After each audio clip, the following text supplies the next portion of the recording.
Hi, everybody. Welcome. I'm Hillary Raimo, and today I'm sitting down with Richard Lovrich, and we're going to have a wonderful talk about who knows what. So welcome. Thanks for joining us. And Hey, Hillary. hi, Richard. Thanks so much for being here. And what are your thoughts on what's going on in the world right now? Really, let's start there. That's an awfully big question, obviously, right? I'm ground zero in a lot of very important ways. I'm 65, just about. I have an immunocompromised system. I have a rare genetic condition called alpha-1 antitrypsin deficiency. So my body doesn't make an important anti-inflammatory protein. Not enough. Actually, it's misfolded. My body makes it, but that's a little technical. That's another show.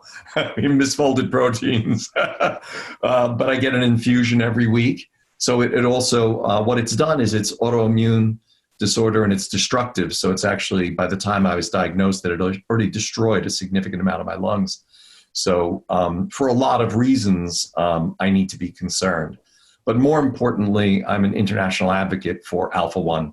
So my concerns are diluted by the fact that I am concerned for the worldwide alpha community. And frankly, the community of people immunocompromised and lung affected people worldwide who are facing this threat in a different way.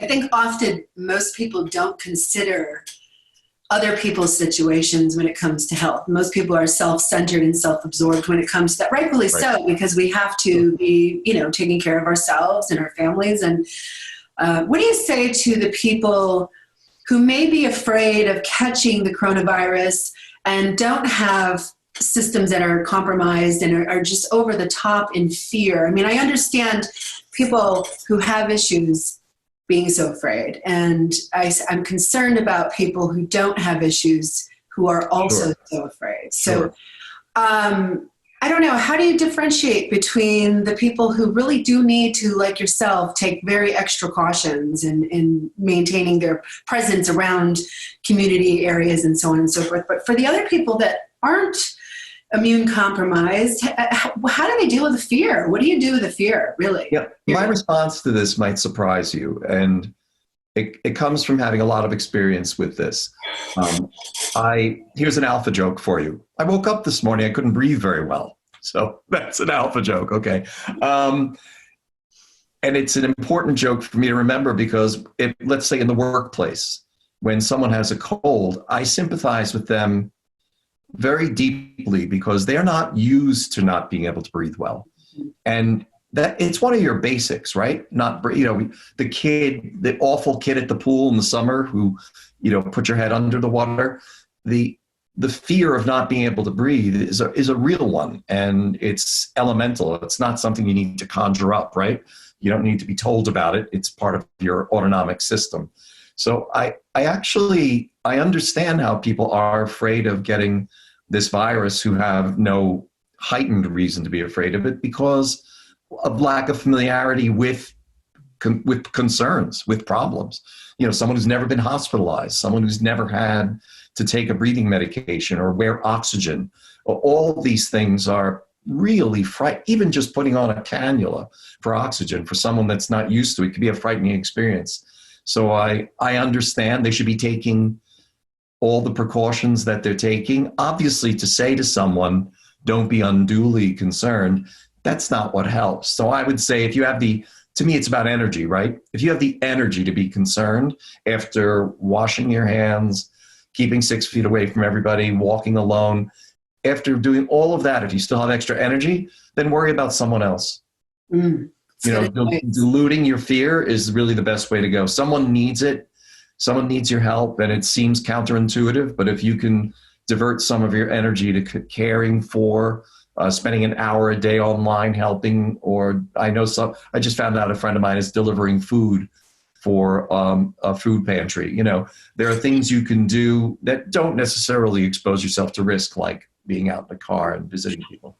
It's important to keep the balance and to be smart and use your critical thinking. I know I'm very vocal about a lot of things that seem to be heightened right now, especially. However, it's still practical to wash your hands and clean your house. And and be mindful when you go out into public if you have to go out for things, and you can smile to people.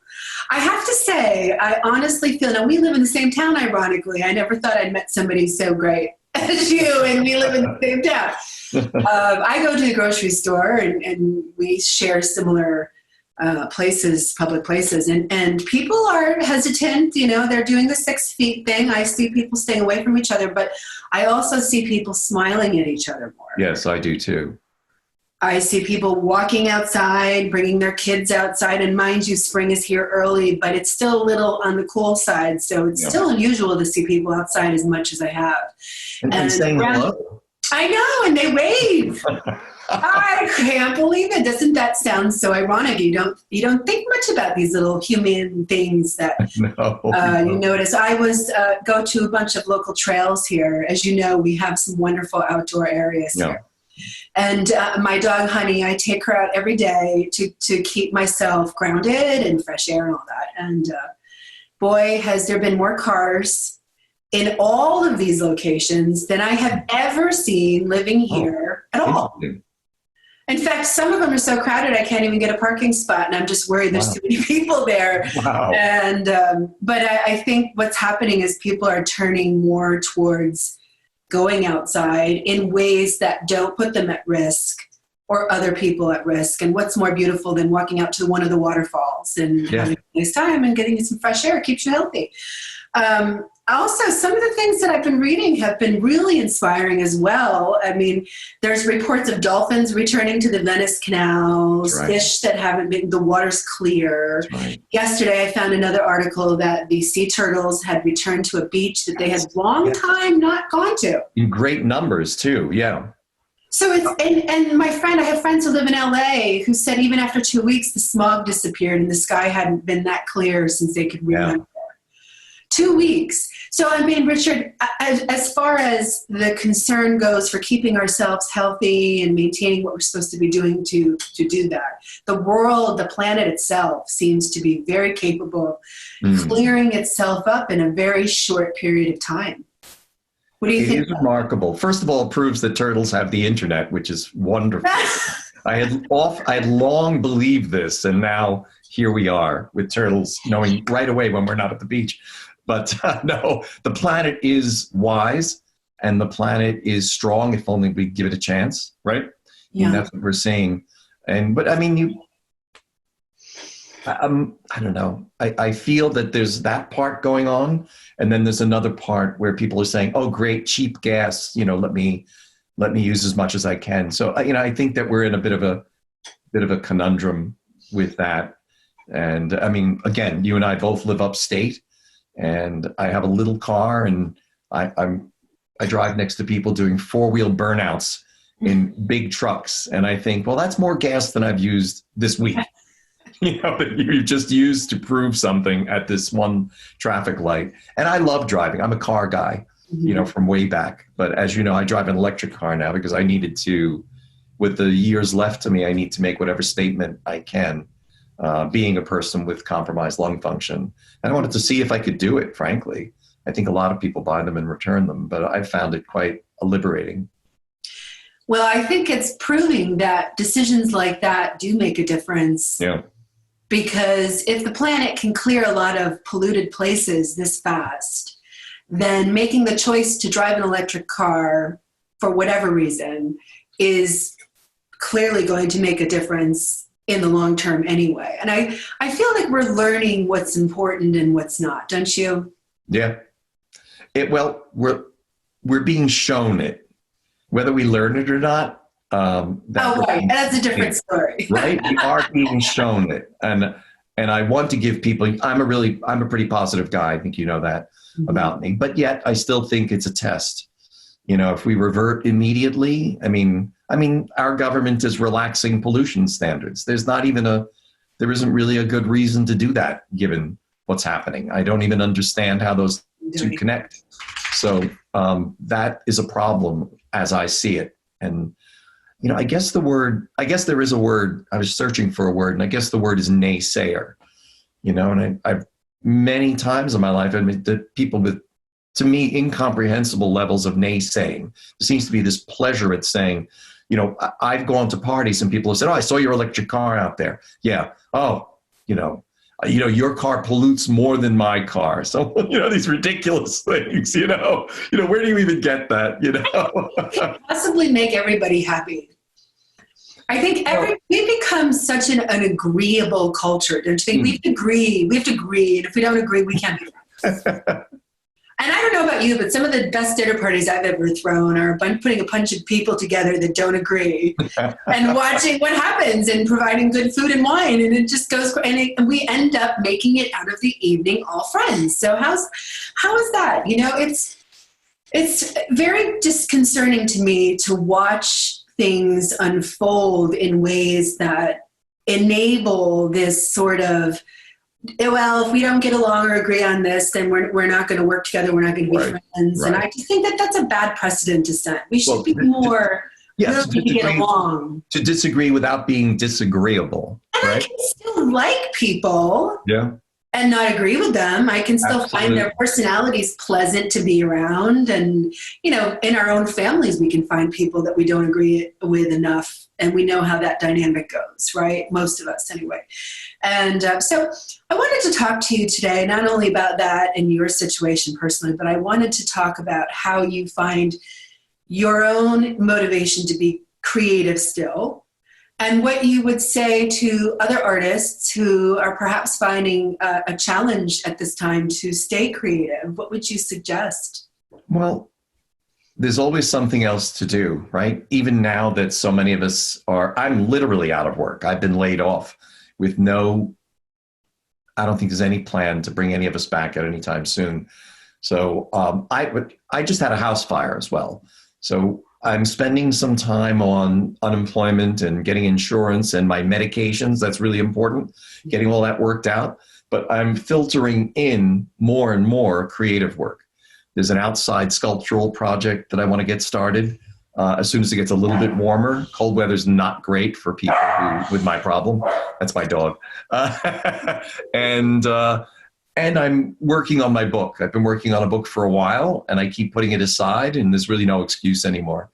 So I'm working on a book, and it really is, it is a bit of discipline. It's so much easier to turn on the TV and watch other people's creativity. And believe me, I enjoy it. And, catching up on some Netflix things. And it is astounding that there's actually enough pretty good to wonderful original content that I think even if I continue to be out of work for quite a while, I'm not going to get through all of it. That's astounding to me. No one knew this was coming. And yet there's this bumper crop of creativity out there. And that's, of course, taking in creativity. But I think that can be inspiring as well, watching the wonderful work of other people in film and people's podcasts and the books that you're reading. But again, it is a great time to open up, take the cover off that painting that you stopped working on 5 years ago. It really is. And also to be creative. You might not have access to the paints you had before. A friend of mine in Puerto Rico, who I have not seen, not online, I have not seen very much artistic output from in a decade. I have a painting of hers hanging in our house.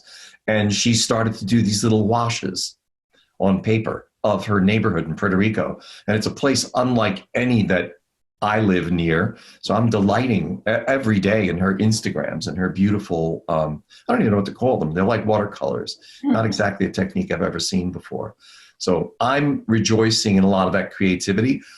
It draws me to Instagram and to Facebook to see those creative outputs. Unfortunately, there's a lot of trolling. And I've just decided far more even than before. There was a rat race, a treadmill that I was on as well. And I find it far easier now to simply not take the bait. There are people who just love to argue. They're saying frankly stupid things that they know are stupid. And they want to start a fight because they're not happy about whatever. I won't get into any theories. They're not happy about whatever. They're not happy about whatever. And they want other people to be unhappy with them. And again, the difference between an argument, which is a fun conversation between intelligent people, and I think just about everybody's intelligent, and argumentative, just starting a fight for nothing, even if you think it's absurd yourself. And it's dishonest, I suppose. And I find that disturbing because it's to use your energy to evoke dishonesty in order to upset other people. That's a pretty shitty way to start a day. Give me an example of what you're talking about. Well, I have a pro-Trump friend, which is fine, but he takes these ridiculous, these quite obvious, Trump will say something that is obviously wrong on one day. Fine, you can move past that. And he'll take that, insist that it's correct, push it out there. And it's like, that's not the thing. Point to something actually positive that he did, but that is just pure trolling. To not say, oh, he increased the amount of masks that he put out today. Great. That you could have an argument about. It's not enough masks, but it was a positive. The masks happened.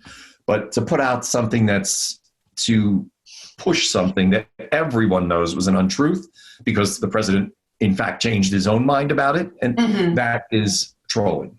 Yeah. And so, and again, it doesn't bother me as much as it did before. I work in a very creative place, surrounded by I work in the theater business. So surrounded by an extraordinary amount of creative people, from the people that come into our stages to the people on our staffs. And even still, a little bit of a rat race, right? Everything's a bit of a rat race. So if I don't try to take a vacation from that now, then there was no point. There was no positive point to any of this. I like how you say that. I think a lot of people can relate to that. So many are connected to social media as ways of staying connected socially now, especially, right? Yeah. And yet we have a landfill of opinions and different focuses. And if you don't really learn how to filter that, you're going to be overwhelmed rather quickly. One of the things I've realized I can live without is the internet. I can actually live without it. Good for you. If I turn it off, I got to a point maybe about a week ago where I just shut it all off for periods of time. And I mean, I go back on it because I do recordings like this, and I have obligations I have to stay up with. But in those few days where I shut it off, it was almost like clouds had cleared and my opinion was just the only voice in my head, and that's all I had to listen to anymore. I have found that the politicalizing of this event is really challenge for people to not do it or to not fall victim of it, really. And I think people have to remember that not one person is responsible for anything. It's a group of people, or there's always more to that. And before we had the pandemic, we had the impeachment, and before the impeachment, we had all the other things that have happened over the last 3 years.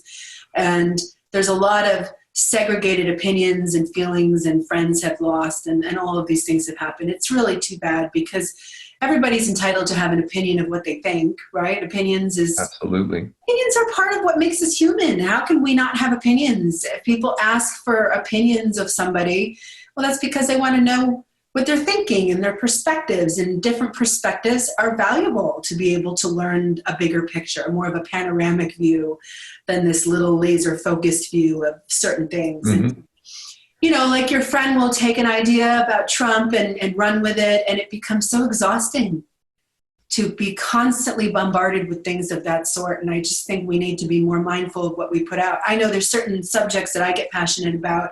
Some people don't really want to hear it, but I just put it there and I don't spread it anywhere else. I just keep it right there. And if you're not interested in it, just keep on going by and come back another day. And I'm sure I'll have flowers and puppies up there for you. And I'll be lovey again, I promise. But, in the meantime, social media has become sort of a replacement for advocating for things. Mm. My grandmother was an activist, and she would go to the lawn of the White House to pop up her sign with her friends and protest certain things. And she was protesting fracking a good 3 weeks before she died. I mean, she was still getting out there and trying to get people to raise awareness, but that was her Quaker background.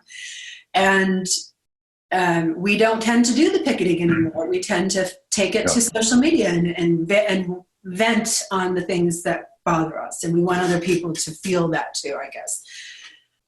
But the digital age has also done some disservice in connection. So I'm curious what your idea of connection is. Yeah. And how we can be more mindful of creating better connection. Well, again, it requires, I think, of me, I'll speak about myself only. It requires of me some discipline. Like, again, now scrolling past things that are just obviously put there to provoke me. I will occasionally, this is a habit of mine, I take screenshots of things I find particularly annoying and then just forget about them. Because at some later date, they have created patterns, and then I can address those if I want to post something. But I try not to post anything about one person's post. I don't care about that.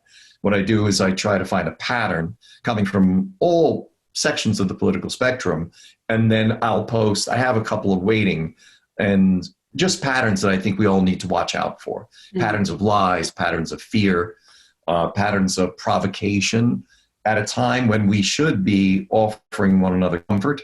Mm-hmm. So that comfort is what I seek to promote online. I mean, I consider myself extremely lucky to live in this day and age and be an international advocate for a rare disease, because in social media, that rare disease is not very rare at all, right? Mm-hmm.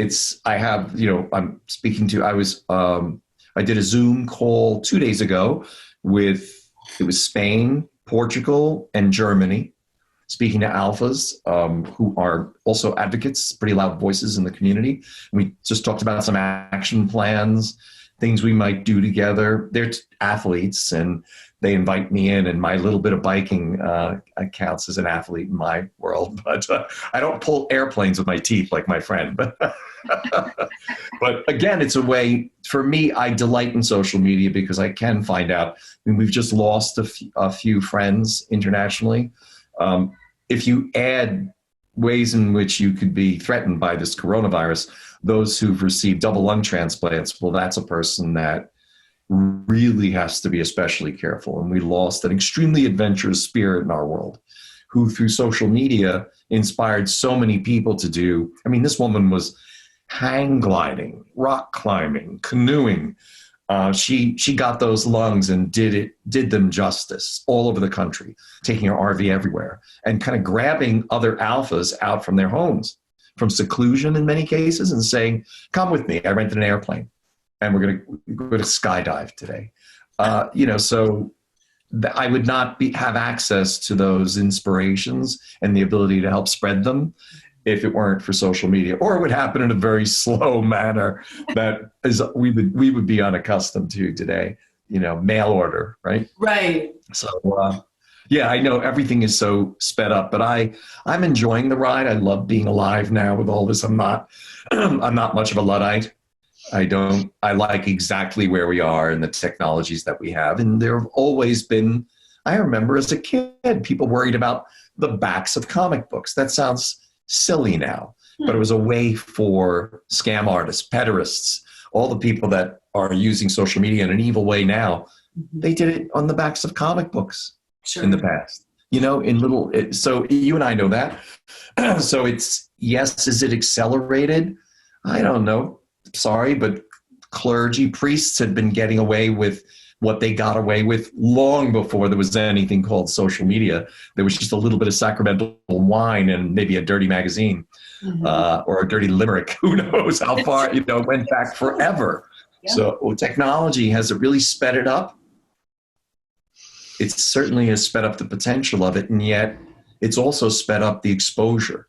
When did it get exposed? When did all of that incredible evil that's been going on for hundreds of years, 1,000, almost 2,000 years, when did that get exposed? In this time when we're supposed to be so afraid of technology and the truth. And guess what? That's when it was exposed. The first time these children we were at least attempting to protect them happened now. So I have great faith in what technology can bring. And we all have to be careful in our own way. Yeah. I'm not going to put any 5G transmitters in my pants for the time being until we know they're completely safe. I'm not going to wrap any around my head. but I'll probably have a 5G Put a phone. pole up in front of your house. Would you have a problem with that? Well, I have a problem with a lot of things, right? And we all have NIMBY concepts of our own. No one wants a humming, buzzing telegraph wire. Forget about what danger it might pose or not pose. A fracking system. I know people are making a lot of money by fracking on their property, but I think if you love the land, that's a pretty fucked up way to Love the land. to engage, to make money from your land. But farming is so difficult now. Can you blame someone for doing it? I suppose not, but it is certainly not something that I think is required. But we've gone backwards. Right now we're going backwards for a while, but I have faith. I'm a believer. America may be going backwards. It's only to our detriment. Lowering cafe standards, not caring about the environment, not caring about, I'm sorry, for folks that don't know, cafe standards are how much mileage your car should get by. So I think by 2023, we were supposed to be getting 43 miles to the gallon. Now it's going to be something like, it's much less anyway. That seems to benefit someone in some 1950s view of the world. I would say these are yesterday's ideas, for tomorrow's future. Like that is, we don't live in a vacuum. If we decide to act that way, that doesn't affect the Japanese, the Koreans, the French, the Germans. They're going to be making what are extremely advanced vehicles, and our environment will not be as healthy. Our engineers, our students will not be as smart because they won't have to raise that bar and reach it. When I was young, the idea that you had to have a car that got 25 miles to the gallon, the same people, naysayers, again, they said that's impossible. Cars can't do that.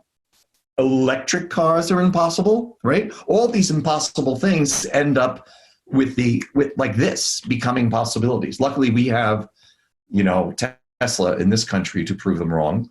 And GM has wonderful electric cars. Electric cars are perfect. And here's the thing. Oh, that electric car, it's not great for everything. Well, neither is your truck.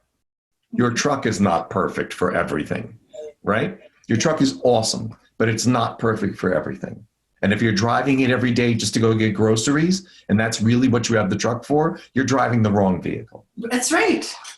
That's right. And if you need to just load it up twice a year with crap, you can rent a truck from Home Depot for $40 for the day, and you'll be far ahead of the game in gas alone. I love how you put things, Richard. I love talking to you. I really do. Well, as you know, I speak a lot often about technology and some of the advances. Yeah. I've worked in some of the launch teams, and I've been very privileged to be around certain people who have shown me the way, I guess, as far as what some of these things are doing.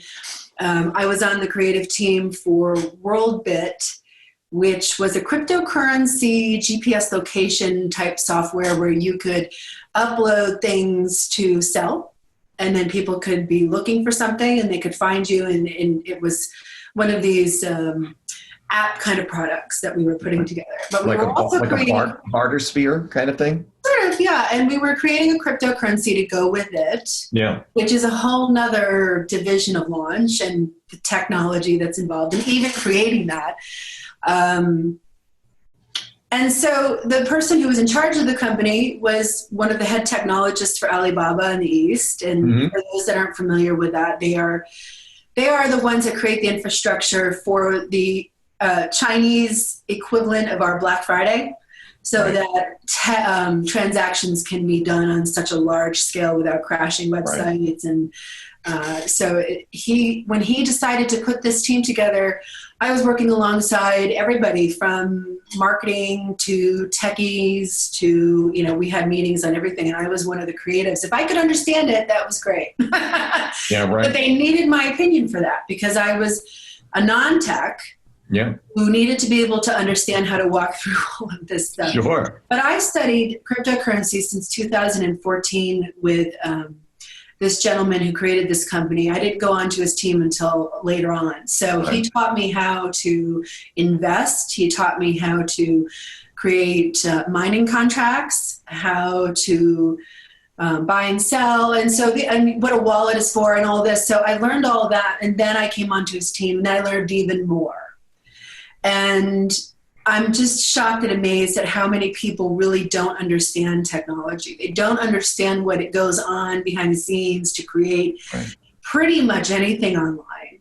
You know, it's one thing to create a website or a blog. It's another thing to create an infrastructure that allows for billions of people to transact, process payments and stuff like that. It's a whole nother thing to create GPS location type apps and all of these things. So to create an app, even to put it out as a usable service, is something most people don't know how to do. I mean, you can figure it out. You can hire a company to do it, but to understand and program the technology, I don't know too many people that know how to do it around me locally. So I gained a very valuable education over the course of those years. And so when I look at technology, I'm looking through very different eyes than most people. And we also have to remember that regulation, we think regulation is bad for the environment. We're not getting what we need as far as the regulation goes for things that are important. Technology is one of the biggest things we need to regulate in certain areas so that the infusion of loss of liberties doesn't spread too quickly.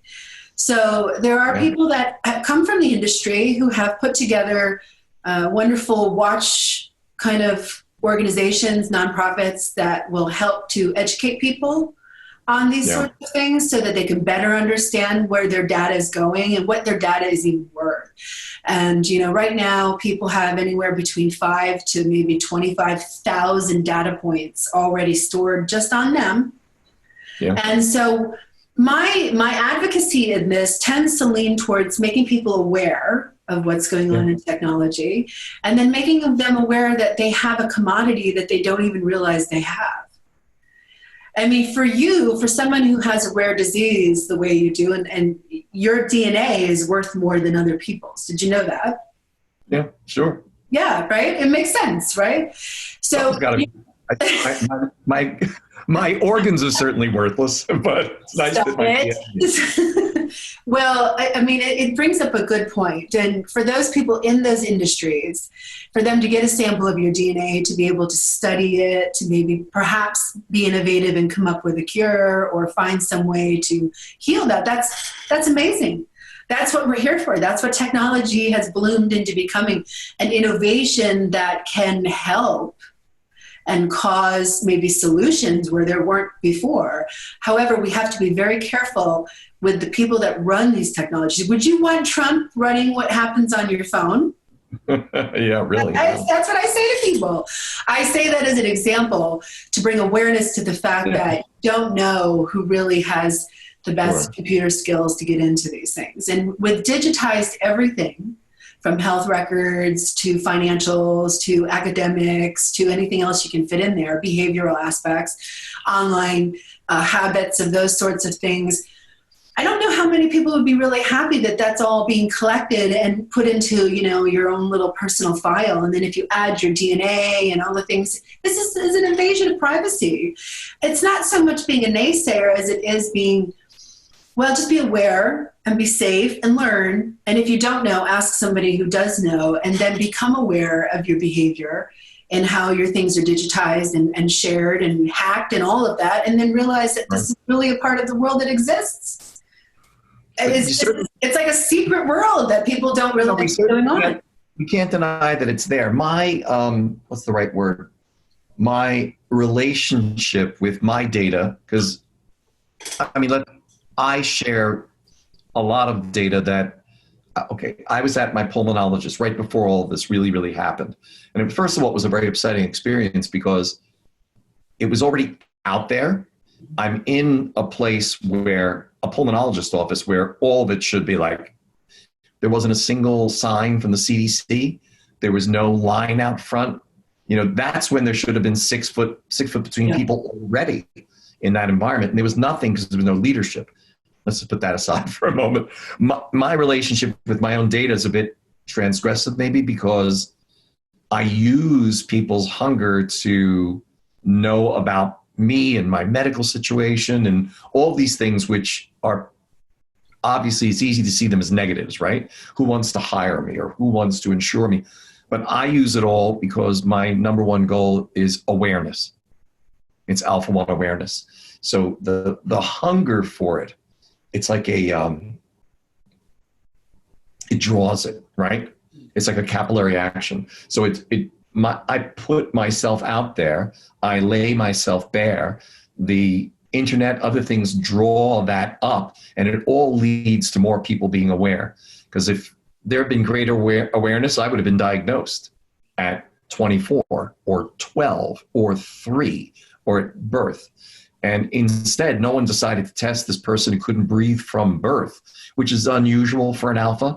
That's not the typical profile. Usually you don't find out you have something wrong until your 50s, and then you get diagnosed. I was diagnosed in my 50s. I couldn't breathe when I was an infant. And I have other complications. I have comorbidities probably but they tie into each other, and it should have led to testing, at least at the time when we knew this was a disorder, which was fairly recent. But I wasn't tested for decades. I was at a conference in Boston, one of my very first meetings on Alpha 1, when I was a little bit more of an observer and less part of the whole system. And I was sitting with a farmer from Canada who lives very much off the grid. He was tested in like 1989 for Alpha 1. It's like, how did that happen? I lived in Manhattan at that time, and had been to Columbia Presbyterian for things and other hospitals for not being able to breathe. How did I not get tested in this farmer from Canada? So what is that? That tells us that there was one brave, forward-thinking doctor or nurse practitioner at a small practice somewhere, and they took the initiative to do it. So again, I put my data out there to help others. Not everybody has that reason or even capability, perhaps, or desires. Awareness. You have an awareness that you are doing that, and not everybody has that awareness. My wife, we decided from the very start that we would be out there, and that's a big decision. Are you going to keep it to yourself, or are you going to be out there? I like helping get the message out. I don't particularly enjoy being the central focus of that. That's not a decision that I feel I can make. I needed to get over that. Mm-hmm. I needed to get over the fact that I'm going to post something and people are going to say, oh, I'm so sorry. And I'm not seeking that. That's not what I wanted. And it bothers, probably not the correct word, but it certainly is not something that I'm seeking. Mm-hmm. But I know I need to accept that. That's how people need to express themselves. And that I have to find an okayness with that. And I have to be able to be okay with the fact that I'm the center of attention, that I'm not just speaking for this community, but people need to focus on something. So they need to say, oh, he's part of that community. I know him. And I'm a distortion in the field. I'm a person with significant lung problems, but I try to bicycle and I try to do this. And not everybody's the same. There are people who do more. And there are plenty of people because of physical conditions and also fear and other issues, other comorbidities, obesity, other things, the other problems that we have in our culture, and they can't do it. So I'm not typical, but probably no one is. But again, I can't let that bother me either. People will have to have the common sense to contextualize where my message is coming from. And again, I'm out. It's like I'm being out. This is me. No, I think you have the great personality for that role. I think you bring a lot to the table no matter what you're doing. I've seen you work artistically, at least, and you have a presence about you that not everybody has. So there's certain manifestations we all have, like you, that could be gifts to the world that we just have to learn how to bring out. When you are working with talent, when you're working with artists, and do you ever find yourself seeing them more than they see themselves? You can see their talent, but they haven't quite seen it yet, maybe to the fullest, or you see potential. I mean, talk to me a little bit about how you find that gift. You just explained about yourself, and other people. I certainly, I know where, yes, I know it's a language, right?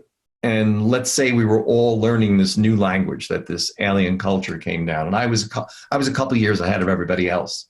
So yeah, I think that I'm, because of my age and my experience and how many creative meetings have I been in, how many creative teams have I worked with? You know, it's really uncountable. And by now I get a sense of who has the spark, but also perhaps a sense of the spark itself and how to help people bring it out. So when I meet someone who's trying to create work or is just beginning creating work, I take particular delight in helping them to bring that gift out. And because it's sincere, it's because I enjoy it. I enjoy their gift already. And I know people will criticize me occasionally and say, why did you write about that person? Or why do you compliment that person's work? They obviously could be better. It's like, what a ridiculous statement, you know. There are plenty of people writing. I've also written about, like Michael Oatman, someone who's in museums all over the world. And there's do I have to handle them differently? Sure. Mm-hmm. But, even with Michael and I, two people who really don't need a lot of encouragement, we encourage each other. So I think we have a lot more in common with one another as artists than not. And perhaps there are artists with whom, I was lucky enough, I got to work with Andy Warhol. I took a portrait of him for Architectural Digest magazine years ago. And he was so much more like the best creatives I've met since then than some icon, some peculiar person who you couldn't possibly understand. He was so much more interested than interesting, in our relationship. He was fascinated by my 4x5 camera. I mean, to a level that was almost like orgasmic. He was completely blown away by technical things and conversations that we had about how to estimate exposure with the bellows and everything. He absorbed everything, and we had a lot of fun together. And that's not everybody's Andy Warhol, right? It was certainly nothing outrageous, or it was just two artists talking about the technical part of what they do together. So so if it's Warhol or if it's a young artist just starting out in a small loft at the Albany Barn, I find there's a great, and that's my, if I have this Alpha 1 family with rare disease, my other family besides my home family is our creatives. And it's another international community, right? I was walking down the street in Croatia last year, and in a small Kavtat, small seaside village, so picture perfect. And there's a guy building a children's play set outside. And he's a sculptor, and he's building it to look like this creature that was fabled to live in a cave, like the next cove over. So he was using this cultural reference to build this beautiful, like a jungle gym out of a skeleton of this creature. And we sat down with a little bit of broken, a little bit of German, a little bit of Croatian, and a little bit of English. And we had this conversation about being creatives. And again, there's no difference at all. It was just talking to another creative. I guess it sounds boring perhaps, but you do have kind of the same conversation over and over again, but it's a delightful one. I don't think it's boring at all. I think it sounds rather fascinating. I mean, there's a difference between talking to creatives and non-creatives. Yeah. They're like two different species, I think, sometimes. It's funny how the human brain works to become what it becomes, right? We're not all born knowing what we're going to do, but we seem to have some kind of laid out destiny, I guess. Do you feel that you have captured yours full-heartedly into the best of your ability? No, it's always ongoing. No, it's always ongoing. And that is going to be the challenge. I'm a homebody, and I love working on our house, and we needed to, right? We had a fire, and everything was either in boxes or thrown away. So it was the biggest shopping spree of my life, and a redecorating spree, and adjusting and building and hanging of things and hardware. I've got to stop soon. I have to, because I could just do that. I need to calm down and allow my creativity out in ways that are not just creating an environment, but frankly, I mean, like my office that we're in now, it's a place for me to be creative in. So it is tied into my creativity. I have a secondary office because we take care of a few handicapped relatives, my wife and I. So there's a tremendous amount of paperwork and corporations to dissolve, and care and medicines and doctors and nurses, and it's pretty constant. So I have a second office that has paper piled up all over it, and I can't create in that environment. So this room is empty except for books, which we'll do that another time. We'll take a tour. Some artwork, a couple of computers, and this is my space to think. And then I have 13 acres to create in. So one thing I've not done much of is use the forest that we own to express my creativity. And I've been, that's going to be one of the next things. Invite me over. I want to come help with that. Well, it's going to be a kind of drive-by exhibit, considering where we're at. So it'll be something people can experience while driving by. Well, as you know, I'm the president right now of the Bethlehem Art Association. So one of our artists had stepped up and sent a note to everybody and said, well, I decorated the front of my house with artwork, so just drive by. I did a drive-by exhibit. She had stuff hanging on her windows, on her door, on her porch, and she was waving at people as they drove by. And what a wonderful impromptu thing to do, really, for her. And she just did it because it helped her to stay focused on what she needed to do. And I think we all need to find that. No matter what we think about anything or how we feel or about anything, we have to remember that the part of us that needs that positive creating, the creating that comes out of our genuine, authentic selves, is important, and to share that with other people somehow. You know, for me, it's recording. For me, it's my voice. I don't usually do videos. I'm not a big video fan. I like to just, look how I look, and I don't care. and the voice on the air is my tool, and how I talk and pull people in and ask questions, as you know. And so this is kind of stepping out of my comfort zone for me to do Zoom recordings and share this with people. But hey, that's okay. That's what we're being asked to do right now, right? Is to step out of our comfort zones and prioritize and realize what we can live without and what we can live with, right? What is the number one? Well, I asked this question. I don't know about if I need to say number one, but what I've been asking people is, what strengths and weaknesses have you discovered about yourself since you've gone through this pandemic, stay-at-home thing? Have you discovered anything about yourself that you'd like to share as far, because weaknesses, I believe, are being exposed in businesses and relationships and everything as we go through all this. And so when you discover a weakness, it's just about adding energy and power to that to strengthen it so that it becomes better, right? What have you discovered about yourself that you would consider a weakness that you'd like to share with us that you feel could be strengthened and overcome? Well, I'll talk about one that's in the process of that I'm in the process of overcoming. And that is, I was freelance for many years. And then I was an art director of the Times Union, then the art director, then the creative director of Proctor's. And so that's 23 years that I've been in a structure. And the structure has been terrific. But at the same time, it's filled with other folks and other systems kind of filling in blanks for you. And I find day by day that I'm rediscovering a tenaciousness that I had, and let's call it creativity again, that is not necessary. In fact, it makes me abrasive in structural situations that now I'm rediscovering, and I rediscovered it pretty quickly. And now I'm just enhancing upon that, and it's like meeting an old friend. Mm-hmm. And I'm enjoying that tremendously. And it happens in odd little ways. For me, bravery to send an email to somebody to say, let's work on this crazy thing together.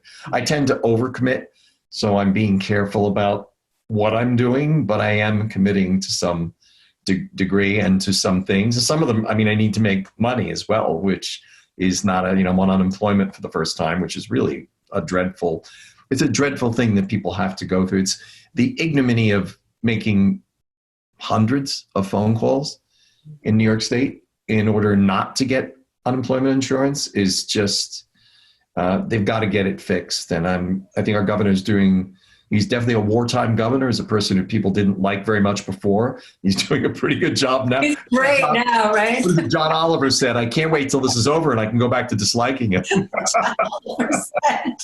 I think he really rather enjoys it, Richard. He gets on there. He's very happy to be in front of this camera. So, it's again, I talk a lot about what alphas know, like what a person with a rare disease knows that other people don't know. And like that we're one people, that genetically there's less difference between us than anybody could ever possibly have imagined before the science got us there, that we're all very much related to one another. And anything that happens to one of us happens to all of us. And we knew this. And we also knew about worldwide disease. And we knew about that everybody should be covered. Screw your politics. When you become ill, everybody should be covered. Nobody should take pride in the fact that, well, you're paying very little for your insurance because you're only caring about yourself, and who cares about anybody else? That is a ridiculous system. It never has worked. It doesn't actually work. And no one is brave when they themselves are diagnosed with something. So I would say similarly, as of rediscovering my freelance roots, it's kind of cool to know that I have that there. That no, there's no support system. There's no place I walk into every day and do what I'm supposed to do and get a paycheck. It's all up to me. And I'm okay with most of that. Mm-hmm. You know, well, thank you for sharing that. That's very inspirational. And I think we're going to end it there because a lot of people can take that home with them and let that assimilate and reflect. And I think self-reflection is one of the greatest tools we can use right now to really get through this, no matter where we're at. Yeah. And whatever is presenting itself to us, we can just self-reflect in how we're handling it and dealing with it and reach out to people if you need help. Is there any last thing you'd like to say to everybody before we say goodbye? I like what you just said, that if you need help, reach out. There are so many ways and so many places to do it. Reach out for that help. And if you have a little extra energy, help someone who does need that help. Find the spark. Yeah. Find the spark in ourselves and others, right? I love how you said that. And I'm going to leave on that note. Find the spark, everybody. Just go out there and look for it and acknowledge it in yourself. Thank you, Richard, for a wonderful talk today. Thanks, Hillary. Hear everything. And everybody, until next time, stay well and stay healthy. Bye-bye.